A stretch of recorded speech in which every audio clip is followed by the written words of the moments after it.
Dia tahu Allah menjaga segala sesuatu, dan dia mengatakan kalimat yang betul-betul orang-orang seperti inilah yang tahu kedaulatan Allah. Apa artinya? Kalaupun Allah adalah Allah yang tidak menolong kami tidak akan menyembah berhala.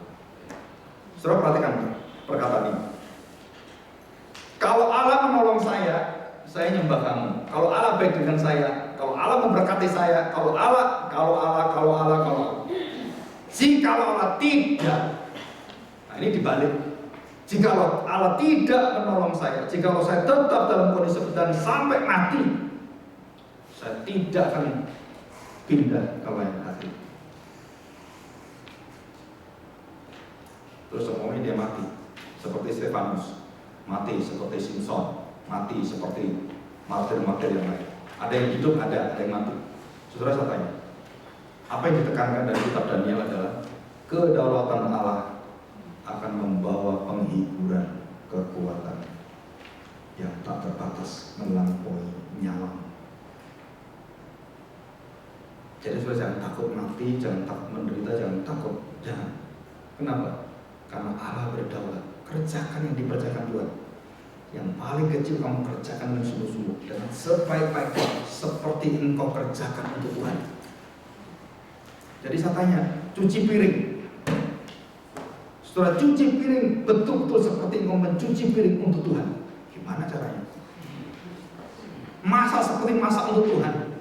Bukan Tuhan perlu masak, bukan ya. Tapi hatinya untuk Tuhan. Pasti dia gak akan masak asal-asalan. Ceplok. Saya pernah protes dengan Pak Yosef Tom. Pak, Bapak ini masak dengan caranya aneh Pak. Kenapa? Semua masukin aja semua, nanti bumbunya saya kasih. Mau kikil kayak kaki babi, kaki kambing, kaki ayam, masuk aja semua. Nanti tinggal saya yang mengolah, nanti enak. Kita bingung tuh. Ini dari mana? Wow, katanya pokoknya masukin, kenapa dia? Terus dia datang, udah, dilihatin. Ini udah matang. Oke, mana bumbunya? Udah, diam semua ya. Saya bukan. Ini profesor itu nggak masak juga gitu. Potong-potong bawang, udah gede kok. Kalau kita kan kecil-kecil, dia enggak segede itu. Enggak sampai 20 menit, cemplung 5. Belum. Udah, tunggu 10 menit. Kita makan bersama. Itu saja. Enak ya. Wah, itu campur. Pernah blok tuh. Enak. Terus tanya, kok bisa Pak? Dan masakan seorang nabi. Jadi akhirnya saya berani masak. Kenapa? Kalau profesor aja gini nggak apa-apa, saya juga nggak apa-apa. Asal aja. Yang bingung siapa? Istri saya. Kamu ini masak apa? Semua masuk. Nah itu kekuatan masakan seorang nabi. Ya harus diterima. Oke. Ya, oke, kalimat yang terakhir. Ya, Lukas sudah saya bahas yang ke-7. Saudara, saya tidak menceritakan yang terakhir ini. Kenapa? Buku Sidney Greidanus menjelaskan ini semua. Saudara, di dalam sastra, kalau kita lihat Daniel pasal 2, 3, 4, 5, 6, 7 itu punya alur. Ini dari alurnya, rhyme-nya, tahu rhyme-nya? Jadi tekanan-tekanan kalau di belakangnya kayak pantun, syair itu ada aturannya. Dan di dalam bahasa aslinya itu luar biasa. Saya pernah dibawakan itu oleh seorang profesor namanya Sinan Kim. Doa Daniel yang pasal 11. Dan dia jelaskan, oh gitu ya. Iya, kata-kata dia itu nggak boleh untuk manusia. Aku junjung kau, nggak boleh itu untuk manusia. Maksudnya otomatis nggak boleh apa? Waktu pacaran, aku sembah engkau, gendeng pacaran semuanya disembah. Saudara, kata sembah itu nggak boleh untuk pacaran. Betul ya? Kalau kamu memberikan cintamu, aku sembah engkau, itu langsung geledek dari langit datang, jebret mati ya. Nggak jadi kawin kan? Jadi sesembahan pujian apa itu secara syair tidak boleh dilanggar. Maka yang boleh mendapatkan pujian dalam tata letak dan tata kalimat di dalam kitab Daniel dan kitab-kitab yang berbau apokaliptik. Surat itu untuk Tuhan, itu kata-katanya berbeda semua. Kalau dalam bahasa Inggris KJV itu namanya thou, itu bukan you, bukan, kurang ajar kamu. Kalau kepada Tuhan thou, thine,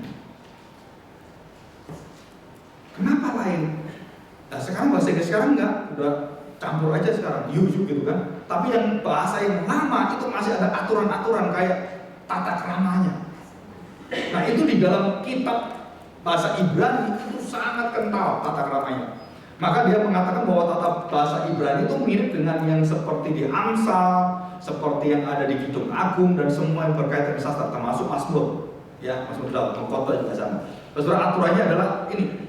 Jadi pasal 2 dengan pasal 4. Kalau kita lihat yang di buku ini, saudara bisa lihat pasal 2 pasal 4 sama.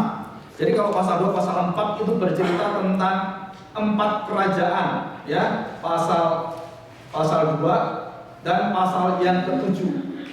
Ujian dan pencobaan pasal ke-3 dengan pasal 6. Pasal 5 dan pasal 4 dan 5 ancaman dari raja yang bernama Nebukadnezar. Itu 45 sama. Jadi 45 itu titik seperti titik kulminasi yang merupakan puncak ujian daripada Daniel dan Daniel, Sadrak, Mesak dan Abednego. Itu pasal 4 pasal 5. Itu kalau mereka salah, mereka hancur semua. Jadi fokusnya dalam sastra itu adalah 4 dan 5, ya, 4 dan 5. Nah, itu yang di bawahnya itu membentuk yang ke atas. Nah, tujuan utama Daniel itu adalah yang terakhir pada doa penghiburan dan kekuatan dari Allah yang diminta oleh Daniel, kesimpulannya. Jadi selama kami datang dan kami tahu dosa kami dan kami menghadap pada Engkau, maka Engkau tidak pernah tinggalkan kami. Engkau adalah Allah yang penuh belas kasihan, kasih setia, dan Engkau akan mengangkat kami dan seluruh musuh-musuh kami yang menghina kami, kamu akan jadikan cemooh bagi mereka, dan Engkau akan mengubahkan hidup kami. Nah, itu janji Tuhan. Jadi kitab Daniel ini adalah kitab yang unik sekali, ya, pemakaian kata-kata. Nah, ada pemakaian kata yang terakhir, surat tentang suku bangsa, suku bangsa dan bahasa. Diulang-ulang lebih dari 5 kali. Ya, kalau saudara lihat tadi ada di pasal ketiga ayat yang keempat, ya, itu ada pasal 4. Terus kemudian di pasal 4 ayat yang pertama ada, ya. Terus kemudian pasal yang ke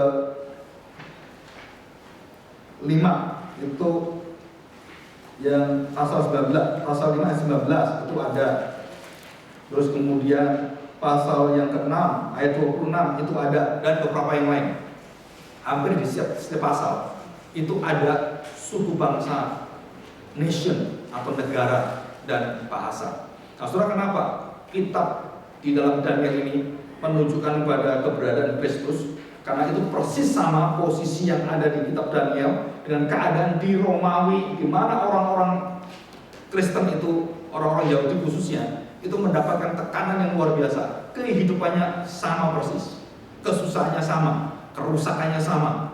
Dan di kerusakan, kalau saudara selidiki, itu dari atas sampai bawah. Ini juga dari atas sampai bawah. Ini sama kedudukannya. Dan mereka menantikan siapa? Sama, menantikan sama. Nah, di akhir zaman, sekali lagi, saudara, di akhir zaman, gereja-gereja yang tidak bernafaskan, yang dipimpin oleh Tuhan, khususnya yang membangun kehormatan kemuliaan dengan cara-cara manusia, saudara, akan terjadi penghakiman di dalam gereja. Dan itu dikatakan dalam kitab Wahyu. Jadi seluruh penghakiman Tuhan tidak memulai dari luar. No, kenapa? Karena dari luar jelas, tapi Tuhan mulai dari dalam. Dan kapankah penghakiman itu dilakukan dari dalam? Seluruh penghakiman dari dalam dilakukan dengan apa? Dengan kuasa yang disebut di dalam kitab atau kata saksi DPR. Saudara, di dalam kuasa pemberitaan dan kemurnian firman Tuhan. Itu langsung penghakiman di sana.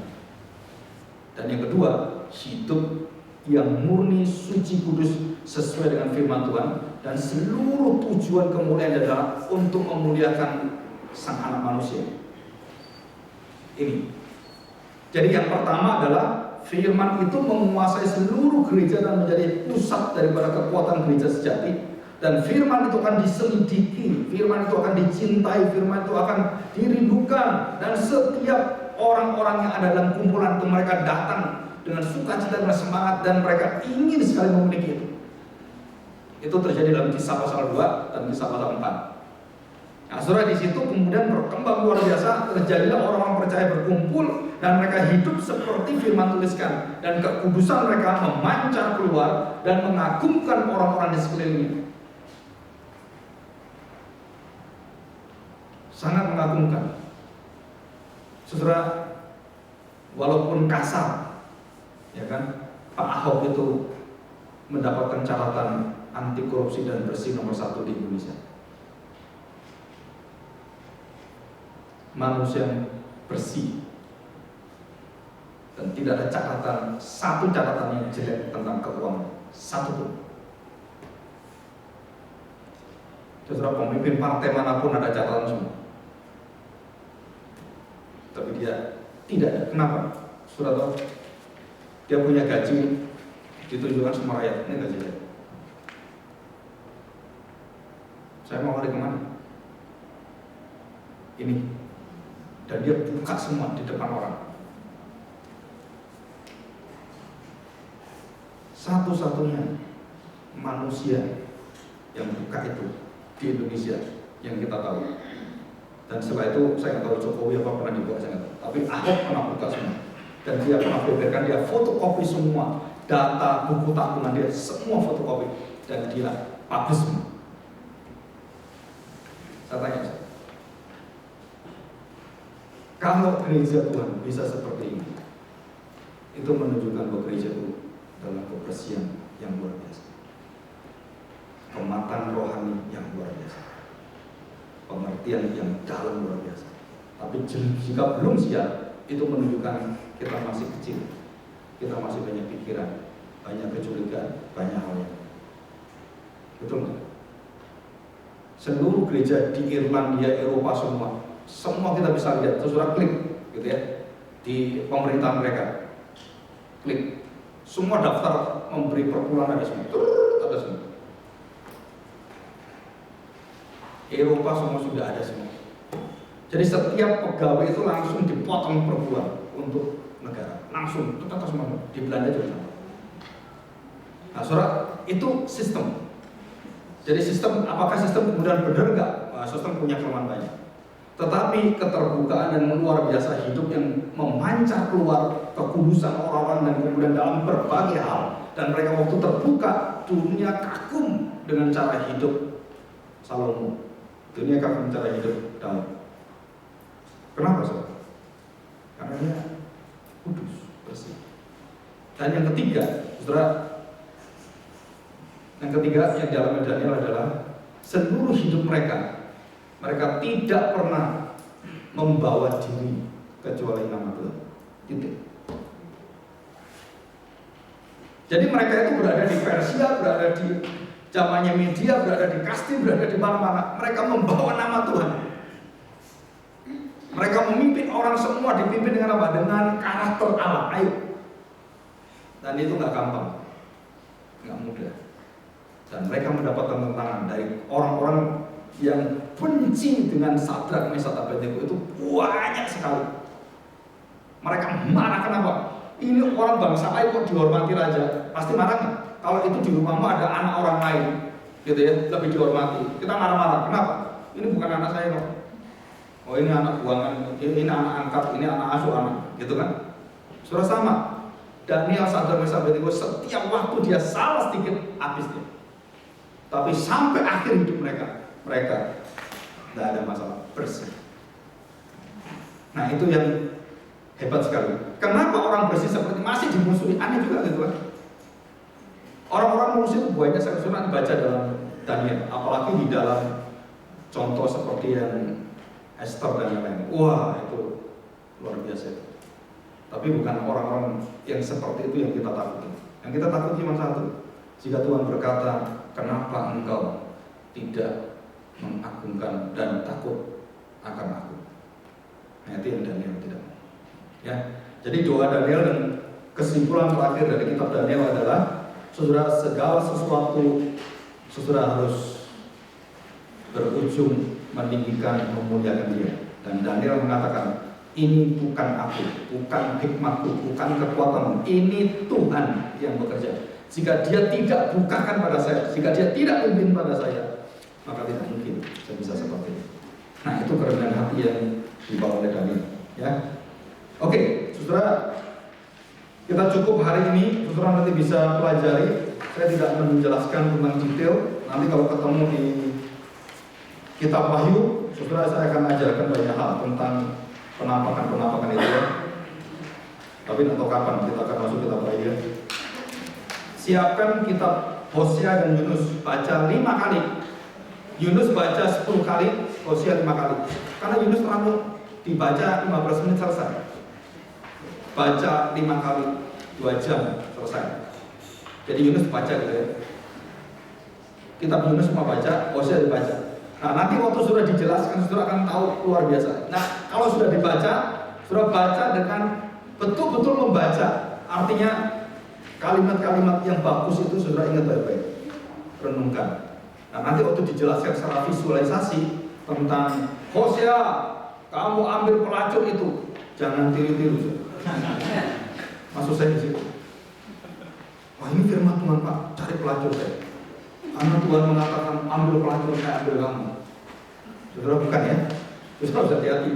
Jadi harus membaca firman Tuhan dengan benar, tidak sembarangan. Oke, kita berdoa dan minta kepada Pak Yohanes dan kita berdoa.